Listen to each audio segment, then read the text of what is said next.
Puis quand je l'ai vu la première fois, là, j'ai tout de suite tombé en amour avec. Je voulais aller rester en appartement avec lui. Puis lui aussi, il m'a convaincu que si je vendais mon corps avec 5 ou 6 hommes, qu'on était pour avoir assez d'argent pour aller en appartement ensemble. Je l'ai fait. Ça fait 4 ans que ça dure. Je me sens assez seule. Puis il faut que je me drogue pour passer à travers. J'ai même volé ma mère et mon père. Ils ne me parlent plus. J'ai plus d'amis. J'ai tellement honte. J'aimerais ça avoir une job comme tout le monde. Moi, faire un CV, tu sais, qu'est-ce que je vais écrire dedans? Je m'appelle Catou, je suis prostituée, puis je suis droguée. Allez-vous m'embaucher?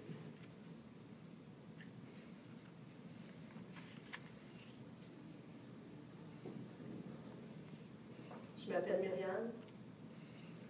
Ça a commencé, j'avais 4 ans. C'était le seul temps que j'avais de l'amour et de l'affection de mon père. Il m'a tout acheté. Toutes les joies, je les ai eues. Il m'a même acheté un chien. En échange, je devenais son objet sexuel. Après m'avoir tout donné, il m'a tout enlevé. Il m'a même enlevé mon enfance. Moi, à l'école, j'étais tellement fuckée. Sur mon bulletin, c'était écrit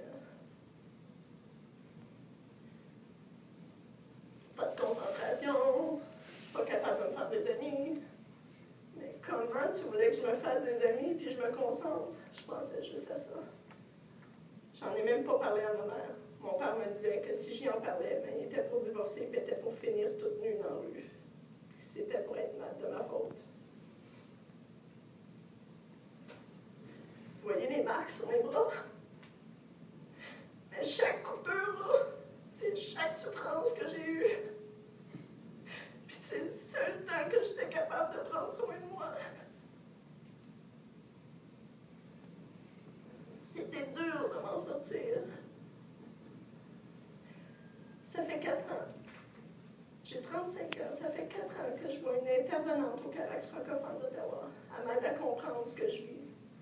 J'entends des voix à l'intérieur de moi. J'ai peur, je me sens coupable, j'ai honte.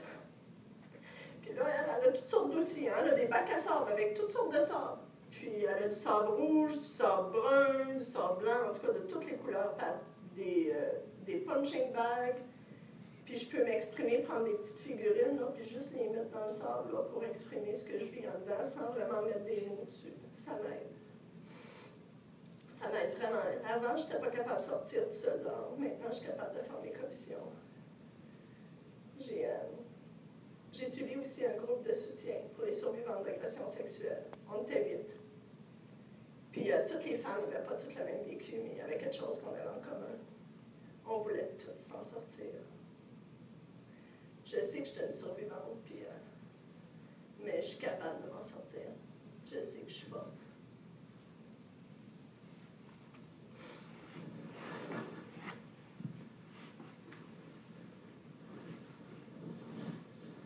Bonjour, je m'appelle Huguette. Je suis enseignante dans une école francophone d'Ottawa. J'ai eu un atelier aujourd'hui. Josée Laramée est venue nous parler du Calax francophone d'Ottawa. Elle nous a donné des informations sur l'agression sexuelle. Et saviez-vous que l'agression sexuelle faite aux femmes, c'est une forme d'exploitation sexuelle, puis que les inégalités entre les sexes, des hommes et des femmes, ça vulnérabilise les femmes à l'agression sexuelle. Puis en plus de ça, les agresseurs vont utiliser des gestes de manipulation. Des fois, c'est juste une parole. Ça peut te toucher.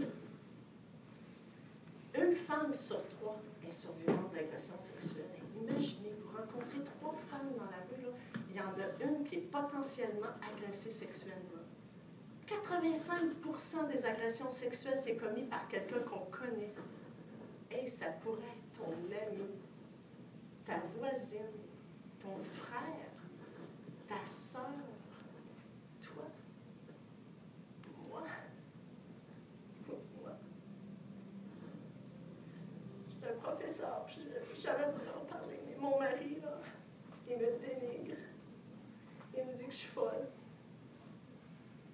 Il me force à avoir des relations sexuelles.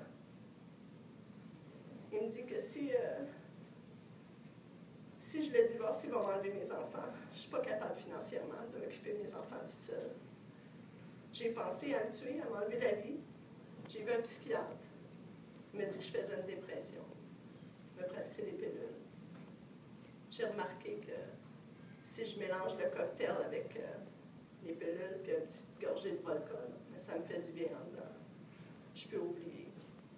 Moi, je ne serais pas capable d'aller au Calax francophone d'Ottawa. Moi, me faire étiqueter dans le front, là, oh non, je n'irai certainement pas. Mais l'animatrice, elle m'a parlé d'une ligne qui s'appelle Femme-Aide. C'est une ligne 24/7 pour les femmes qui ont été agressées sexuellement. Puis, il paraît que tu appelles là et tu n'as pas besoin de dire ton nom. Tu peux juste raconter ton histoire. Je pense que je vais appeler.